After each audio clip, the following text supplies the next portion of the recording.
So the first person to go is actually our first place winner, Madison Bell. Madison Bell is a senior at Community High School, and she began writing at the age of 12, and poetry, and she began writing short stories at the age of 14. She is a proud 3-time winner of NaNoWriMo, and she spends her spare time reading and writing. And I just want to say about her poem that won, it's called I've Got Bones Beneath My Skin, and the judges, Clarissa and I, were very impressed with the difficult subject matter about domestic violence and the poet's handling of the form, which is a sestina. And Clarissa said that she was halfway through the poem before she realized that it was in this complicated form. And I would say that that's actually the most brilliant definition of a form if it's hidden from the reader. And for those of you who don't know, a sestina has a six-line stanza that has repeating words at the end of each line, and then they have to repeat in a very strict order. So it's very, very difficult to write a good sestina. I can't write one myself. I don't know of very many successful ones. But the way that the words reoccur in the poem and go with this content of like an inescapable kind of cycle of abuse, and so it really is a perfect example of form and content, which is why it won first place. So please help me welcome Madison Bell.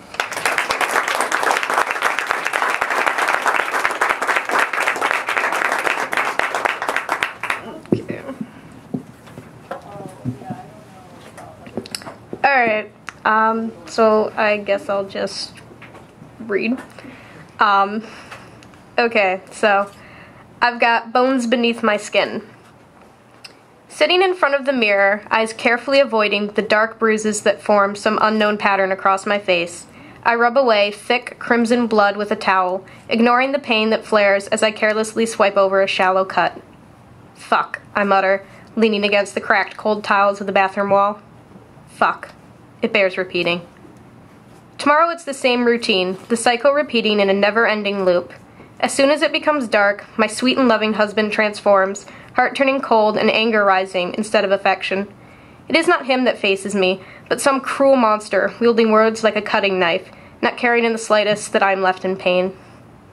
Sometimes, as I lean against the window pane, I dream of leaving, of knocking this record off its repeating track, of slipping out the door and never again accepting the cut flowers that he always leaves on the table in the dark kitchen for me to find the morning after. I press my face against the glass, relieved at its smooth coldness. But somehow, every morning when I wake up to a cold bed, I don't pack my bags and leave. I hide the pain, greeting my friends with an unnatural smile and facing their anxious questions with the same answer, repeating blandly, "I'm fine." The bruises hide behind darkened glasses, while beneath my shirt lie the scabbing cuts. Even though he hurts me, both with words and fists, I cannot just cut my losses and leave. I cannot bring myself to step into the cold world where I know more terrible monsters lurk in the dark. I can take the bruises, the blood, the curses, and the pain. It's really not that bad, I say to my wan reflection, repeating the words over and over until the tears stop flowing down my face. I cradle my daughter close, smoothing a hand over her face and dropping a kiss on every tiny scrape and cut that the average child receives. Statistics say that she will repeat the pattern of abuse, that she will marry some other cold bastard with heavy fists. I suppose it's a mother's pain to see her child follow the same path she walked, off into the dark. Tears slip down my face, slowly turning my cheeks cold in the cutting iciness of winter. In my chest, I hold the pain silently, listening to her slow breaths repeat in the dark.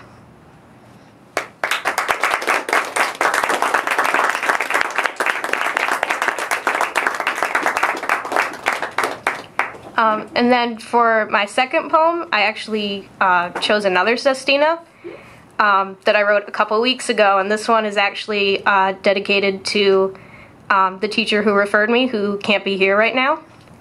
So this is for you, Ken McGraw. A tiny prayer to Father Time. Under the October sun's pale glare, your blind eyes gaze at the paper you grasp with trembling hands, each black letter a harsh accusation, stark against pale cream. Slowly, like an old man coming home, you sink into a wicker chair, the birch frame stretching to embrace your hollow form. Cancer, the wind whispers. Tethered to the bed by an icy needle, you listen to the whispers outside, the doctor's low baritone crashing between the blind's thin slats. You hate the room, hate the feel of thin cotton sheets stretching too tight over your legs, holding you prisoner. You cradle your head in ineffectual hands, aching for the warmth and comfort of home, far away from the harsh white blaze of these walls, empty and stark. Behind the security of a locked door, you watch your stark ribs heave obscenely, each steady breath a whisper of life. Bile rises and falls in your throat as you watch your home being snatched away from beneath your touch-blind fingers, replaced with the smell of bleach and frigid groping hands. Alone in a room once yours, you lie on the bed, feeling thin and stretched.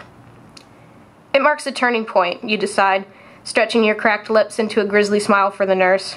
Your head is cold, stark and vulnerable in winter's breath. With quivering hands, you clutch the last remnants of your pride, tears whispering meaningless comfort as they slide down from blinded eyes.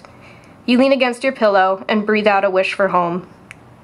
Slowly, insidiously, that hateful room becomes home, with your clothes tucked into neat drawers and your mother's quilt stretching to cover and warm your thin body.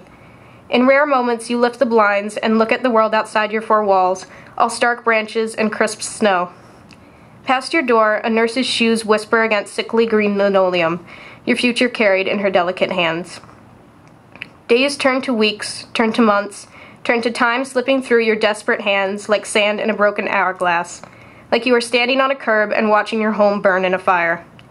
Your throat is nothing but raw, bloody meat, incapable of the barest whisper. Soon, the building groans. Soon, the nurse's eyes whimper.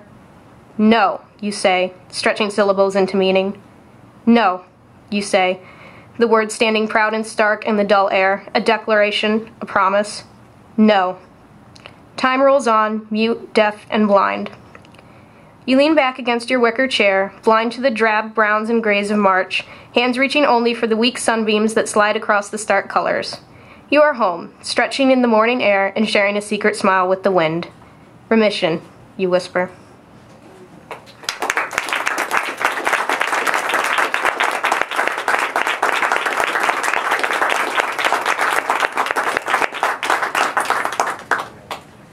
Thank you, Madison. Two sestinas, that's exciting. Our second reader is Kristy Abraham, who is a senior at Pioneer High School, and she's a member of Volume and Redbeard Press, which is a youth-owned publishing house at the Neutral Zone. And she was a finalist for the Ann Arbor Slam team for the last 2 years. And in her free time, she likes to read, eat large quantities of baked goods, and sing loudly in public places. And this summer, she'll be attending the Bear River Writers Conference up at Camp Michigania, and in the fall, she will attend Wayne State University for their 8-year straight medical program.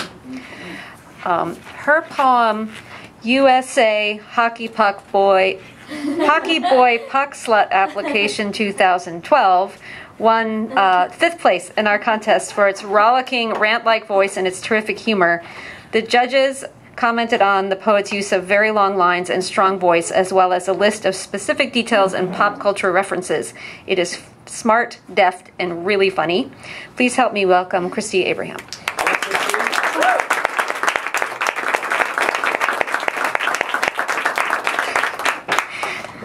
This is called USA Hockey Boy Puck Slut Application 2012.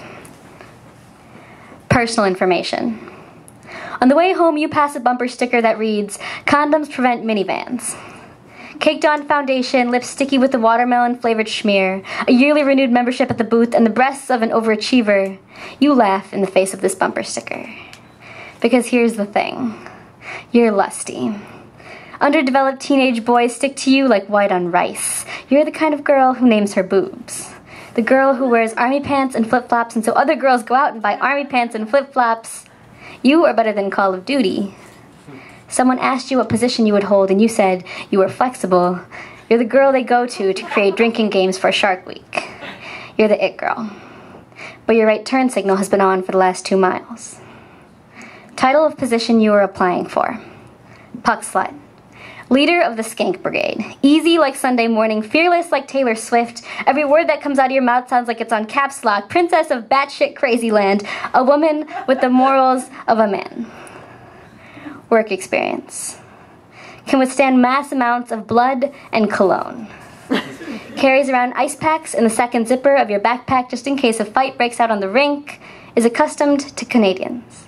Is accustomed to monosyllabic sentences, understands that not all men come with a full set of teeth, is accustomed to playing the role of damsel in distress, can tie a cherry stem in your mouth with just your tongue, is accustomed to back muscles that could cut steel. Previous positions held. Tomboy. A bowl haircut that your mom actually cut using a bowl. You weren't the 6th grade whore. Not the girl who kissed 2 boys in one night at the school dance, and from then on we all just assumed she had some sort of sexually transmitted disease. No, you were quiet. Read Chicken Soup for the Preteen Soul, listened to Dream Street. Kind of just beautiful. References. There is a limited amount of love in this world. When they thought you weren't looking, someone once described you as a slore, a slut, and a whore, because one wasn't enough to describe you. They needed both. It was like someone had keyed your car. You wanted to ask them, what's it like being a real live human being, and how does that feel? Please, tell me. I haven't been taken out of my plastic yet.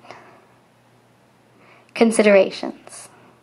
People keep throwing around this word pussy, and you wonder, when did the word woman become synonymous with the word feline and coward? You make a list of his hands and all the other things you've been keeping in your back pockets lately.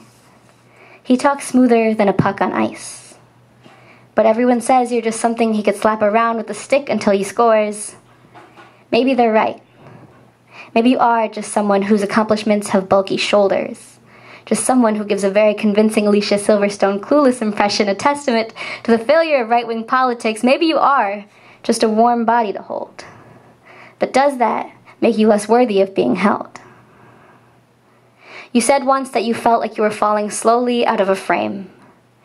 That it seemed like there was a limited amount of love in this world, and in order to gain more, you must take love away from others. That if things didn't change, you might just slut yourself in half. Stop. Turn around, push your shoulders back, keep your head held high. Run your tongue over your teeth and even out the slick glaze on your bottom lip. Suck your stomach in and walk tall, with the swagger of a champion. What happened just being just kind of beautiful. Yeah, Kristy.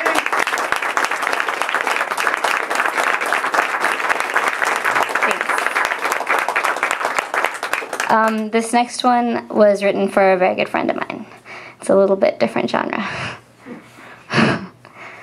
You have taken my land. Marched right up onto this plateau of my once flatter stomach and planted a flag there, marked your territory. This child wasn't planned. No.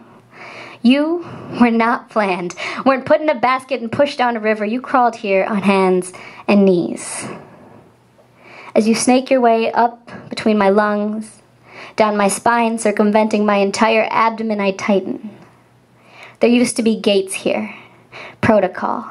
Men with guns at every checkpoint, a border never crossed. You infiltrated. Every crevice of my body is a shelf you've claimed now. Every valley that was once so beautifully adorned with the riches of being one single human being within one single body, now a waterfall of leg. You rub your arms together and my whole inside shake. Your thighs so rib against my uterus. My abdomen has become a ball pit. Someone's sandbox. Dirt, and all you do is build sandcastles and put up towers in your name. I'm not used to foreign invasions. My body has become raw. Everything about me screams victim, and everything I eat tastes like drywall. This is no longer just outside aggression. My own body has taken up arms against me. I see my armor disappearing, falling away piece by piece, and as you peel away wreckage of once a woman, I realize there are parts of me still left behind enemy lines. I can't help but think of things to blame you on. Cyclones, hailstorms, epidemics that wipe out nations, searching for some sort of reason, as if my child needed a reason. I sit and trace the footprints I see, stretching against my body, and wonder when did I become so inhuman to think that I am now inhabited by nothing more than a brick in my stomach. And all of a sudden I can feel it. The pink, fleshy skin surfacing underneath the initial burn. How you know that even though you've picked off all the char, there might just be something left underneath to salvage. The way your muscles move so butter against the inner membrane of my skin. The way your bones bent to make room, like they understood this was something bigger. I can't help the way you were brought into this world. But I don't want my child's first words to be mistake. And I'm used to an easier kind of love, a skinnier kind of love, but you map out my body in longitudinal lines. 42 degrees east, 15 degrees north. Cross the threshold of thigh and inner hip, turn the corner at the waist and head straight for my heart, and hold on to it. I think about your name. I imagine it would go something like a prayer. One look into your eyes, see a gallery of firsts, your laughter, like holding hands. Lips, a heritage of untold stories, heart, wide open, just waiting for me to fill in the blanks. Your face, a map of the world. I don't want my child's first word to be mistake, so I should stop calling you that. I think I can love you. I think I could teach you to touch clouds with your forefingers, trace their shapes like footprints. I think maybe I can get along with sharing my every inhale, as long as it means you'll always take my breath away. I think you may have torn down my armor, scraped the metal to the side, stuffed the breastplate somewhere I can't reach. My darling, in times of struggle, you've given this warrior something to protect.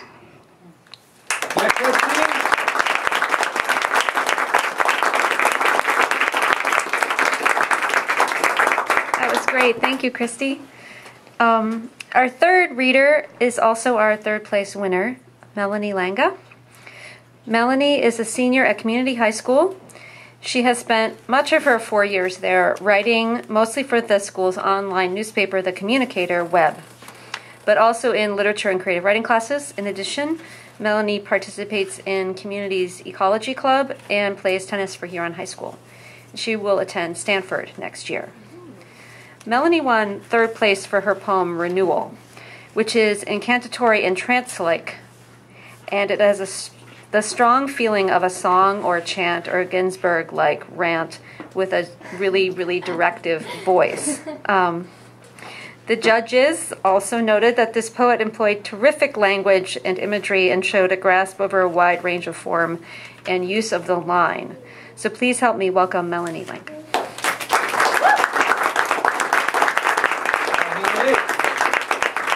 Thank you. I'm very honored to be called Ginsberg-like. That has never happened before, so thank you. All right, this is called Renewal. If it happens, the conditional web will freeze and shatter like a feather in dry ice. If it happens, the cyclical shimmer of incandescent bugs will erupt again. If it happens, the righteous will morph into the chalky liquid of forever, and it will be tragic. If it happens, motorists will wait for the licensed alphabet soup to foul. If it happens, tree trunks will become unpleasantly thin. If it happens, truculent paint cans will crawl over driveways, and it will be a hallelujah. If it snows, you should cry. If it rains, you should fall. If it's foggy, don't try to find your way home, and let the shuttered fluorescence crack the Swiss cheese concrete. If the droplets grow heavy and fall, the mist will create blinders that focus forward and hamper curiosity with hazy forgetfulness. If spinning shapes zoom past, staying still will write a lullaby and gently roll consciousness along its course. If the subliminal winter passes, holes punched through iron will shower the ground with faceted filings and splinter into bloom, and it will mean the finale. If you had known, it might have echoed enough to be audible. Otherwise, it would be lost. If it happens, then I'll stop. When it happens, the crystals will form on the insides of eyelids. When it happens, roots will grow outward and support the paved arteries. When it happens, the curves will flatten and abnormalities will become linear, and it will be frightening. When it happens, telephone lines will stretch and snap. When it happens, billboards will tip like dominoes on swampy fields. When it happens, hooks will follow eyes but fail to latch, and it will be thrilling. When it falls, you should run. When it cracks, you should smile. When it is unbearable, inhale the smoky air before giving up, and it will be lucid. When water seeps through walls, the damage will spark a recovery. When daggers fall freely, heat will split the ashen cylinders radiating smoke. When branches writhe on ochre sands, life will crawl to the peripheries and it will be loud. If I had tried, it would have exploded suddenly, to be a burst of light that would hover quietly. When it happens, then I'll continue. All right, Melanie.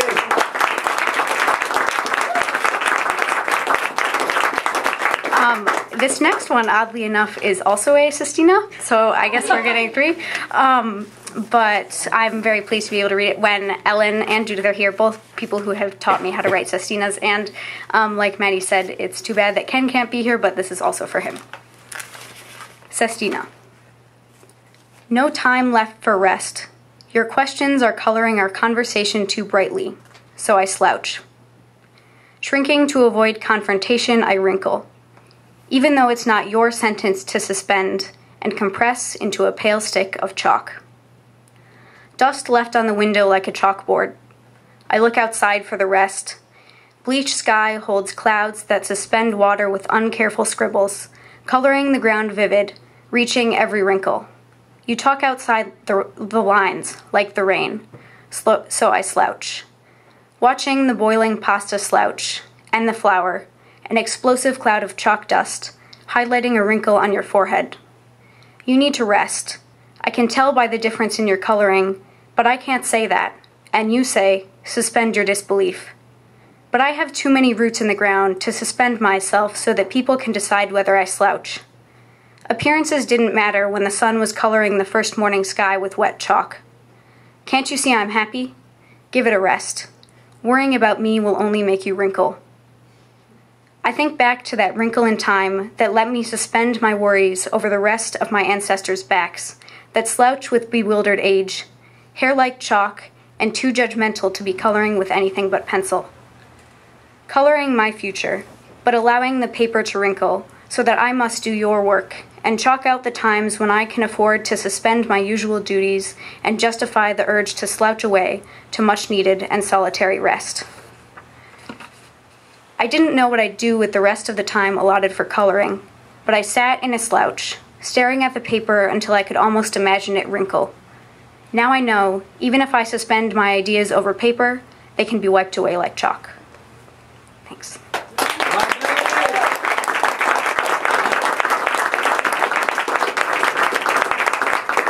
That's great, thank you. Our 4th reader is Robin Green, who's also the 4th place winner in the contest. Robin is currently on the Ann Arbor Youth Slam team that's going to Brave New Voices, a national poetry competition. Robin was also recently published in the poetry anthology Knock on Sky and received 3rd place for Best Poem in the Pioneer High School Literary Arts Award. Robin won 4th place for the poem A Letter to the Voices in Your Head, which is an interesting title because after reading this poem, Clarissa and I couldn't get enough of this powerful poet's voice. The poem really stayed with us. This isn't something that you can really practice or create, this having a voice like this. So it's very natural and intimate and unique. And also we commented on, Robin's great control over language and her tone. She's got a voice that you can't forget. So please help me welcome Robin Green.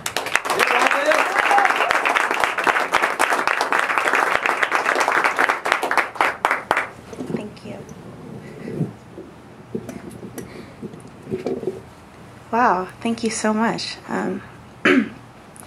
So yeah, this is a letter to the voices in your head, and I'm reading this one off my phone because I came unprepared. So,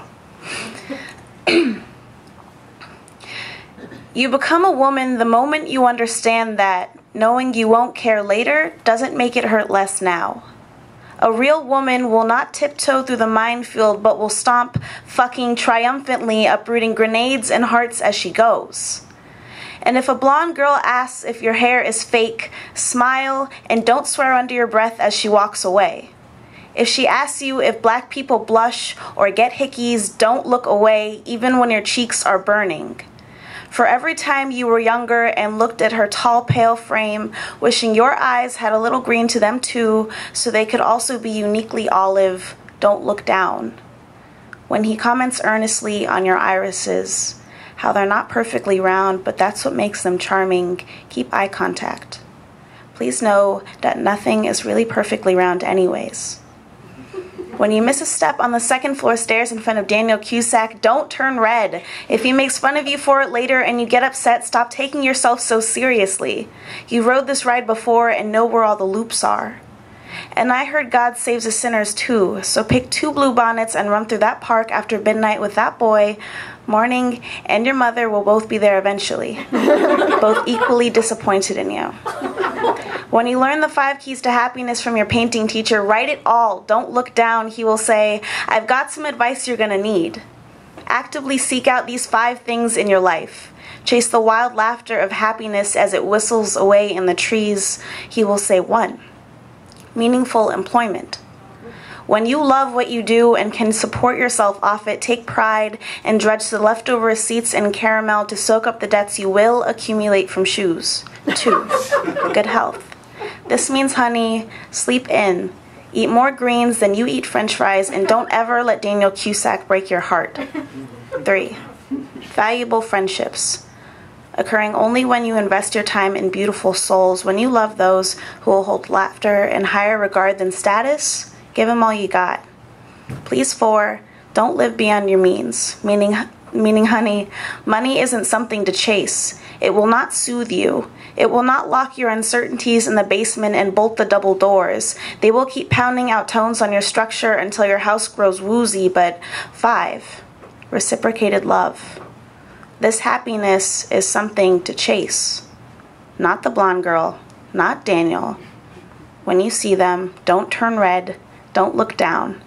Just swear under your breath a little and smile. Honey, God loves the sinners too.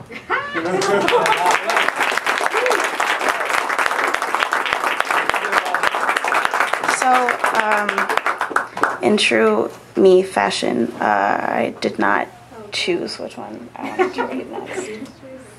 Okay, since Kristy read a poem about hockey players, this one has a line about hockey players as well, so. Dad says, mind your P's and Q's as a lady. People call me a feminist whenever I express sentiments that distinguish me from a doormat. Rebecca West. Close your knees in that skirt. You look like you're inviting the whole neighborhood in. Button your blouse high enough to not let your tits hang out in front of your teacher, but low enough to please the hockey players in your class. Know when to shut up. Your science teacher is telling you how much he doesn't believe you can pass his class, and you need to hear this. His growling undertones. The way he cracks his knuckles and how it makes your skin crawl, you're a lady. When the skeezy assistant principal asks if you've been working out, you nod politely and smile when he finally gets fired. You've seen him say much worse to much quieter girls. You've got a body that moves and breathes, which qualifies you for the slut category. You're full of pearls and perfume, and you're doing this to yourself, right? The way a man draws out the damn out the window. Skirts are dangerous, and those jeans are downright inappropriate, and your sweatshirt makes you look like you're asking for it. And aren't you? As a lady, I've developed some rules to live by. Tips to avoid sexual assault. Don't roofie your boyfriend. Tips to avoid rape. Make sure he's more sober than you are. Know this. In those heels, you're asking for it, whether you want it or not. It doesn't matter if you're wearing makeup, came from the gym. Ladies are supposed to be polite. Stop talking back to your boyfriend in public. Do not roll your eyes at your father. You were put on this earth for a reason. Reproduce. Fuck. Reproduce. You're nothing but a sign to them, and you know it. Listen to him when he's talking to you, but look down when you're walking behind him, and always feel comfortable sending calls through to his office line. Most days, you feel like everyone's secretary. And the pantyhose and pleated power suits feel like a second and much heavier skin. Be honest with yourself. Do not call yourself lucky just because you can vote. Never take no for an answer. No sentence should end in a question unless it is one. You make more money than he does. Doesn't that bother him? The most important tip. If he's worried about how it looks, dump him. If he looks like a predator, don't get in the car, dump him. It's simple. Learning how to be a woman and a lady, pulling yourself up by the bootstraps and doing exactly what you want for you and never for him.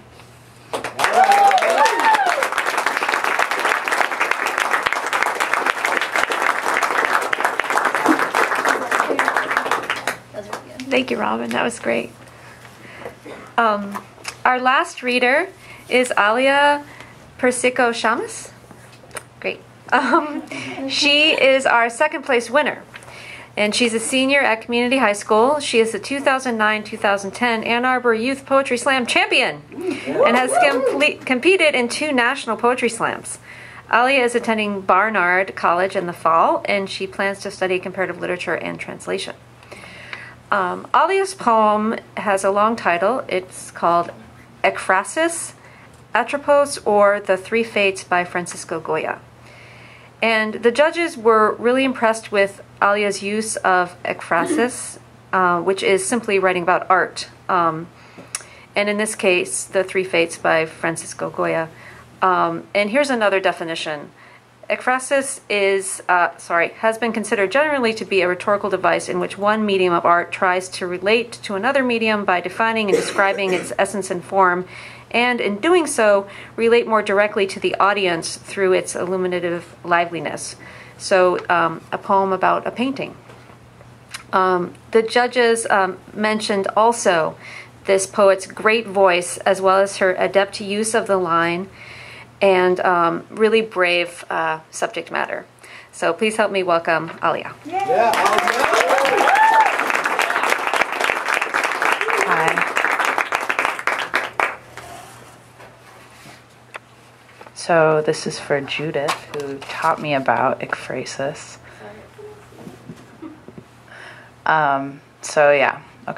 Ekphrasis, Atropos, or The Three Fates by Francisco Goya.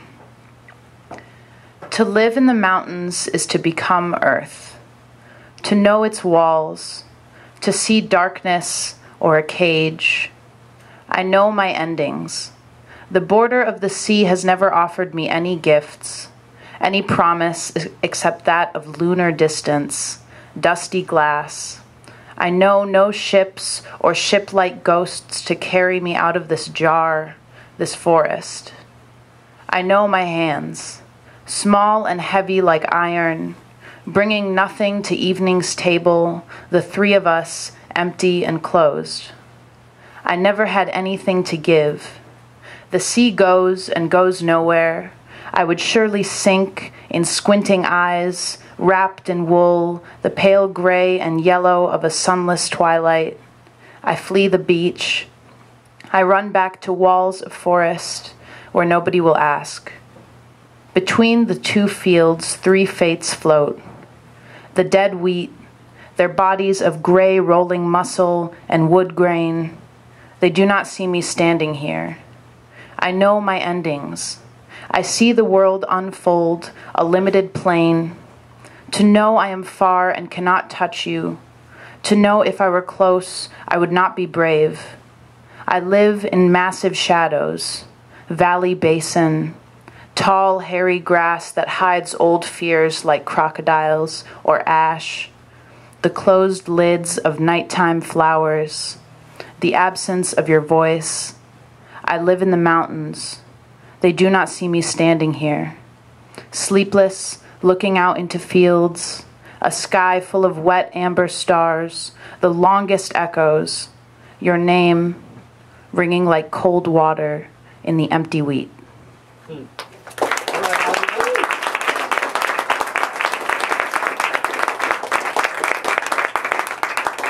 So I saw that painting when I was living in Spain last year. I studied abroad, and that's kind of what this next poem is about. And it doesn't really have a title yet, but it's like the country of Spain and my heart talking to me. So, 1, the country speaks. I don't think you got it. You spoke to me, but you stuck to the English section at the library. It was one shelf on purpose. I saw you coming, and you looked away. You read The Ballad of the Sad Cafe 4 times. You sat in the plaza, pondered sun through swollen branches and rain. The towering cathedral in the courtyard was your mind. You said, I will never enter. You were too quiet. We outlawed bullfighting that year. 2. The Heart Speaks. I don't think you got it either. Your brain was a mystery, but I saw your body strain, felt the braids of blood loosen and fray. I think it was all that weight on me, then so sudden a lightness. Think I pumped too hard for you, and it hurt. I think I'm nestled here in your most embarrassing cavities, asking a question you don't want me to, which is to say, every time some mouth asks you about it, and you make it golden, you handle and knead every stone of a memory until it's weightless, I cackle. And the whole thing seems even more like a dream. A felled and silent tree I petrify. When the professora asked you why you thought you should just be welcomed, you cried so hard it was just heavy breathing, just me, chugging along. That was my victory lap. Who said either of us had to welcome you, ever? 3. The country concludes. You treat the memories like deep and starry roots. The bad times are gray moss on bark during dim afternoon dreams. I knew you were angry because everything you touched was left damp and evaporating. The poles on the bus, the euros. That time those kids took you to the old cemetery and it was fun. It was at night and you waited outside. The man who grabbed your breast on the walk home from school. His sweaty gray polo. The apathy of the women standing outside the bar, staring at your wordless mouth. Their lean bodies forming one cavernously black shadow. And all you could say to the man was, hey, your privacy intact, your belief in your existence wavering under the hand of a stranger. You need to be stronger than this. Where are you storing these memories? When will you let them settle on your back and leak in and harden and bloom into something with roots in a place you can leave? Thanks. Yeah, Alia.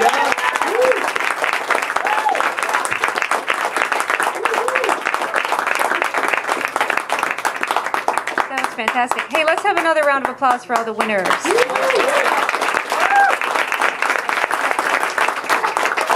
was such a great group of poets. Thank you. And just come out to One Pause, and these poets are going to have their poems up on our website, onepausepoetry.org, in a little bit, on our MP3 project part of it. So that's something to look forward to. Okay, thanks.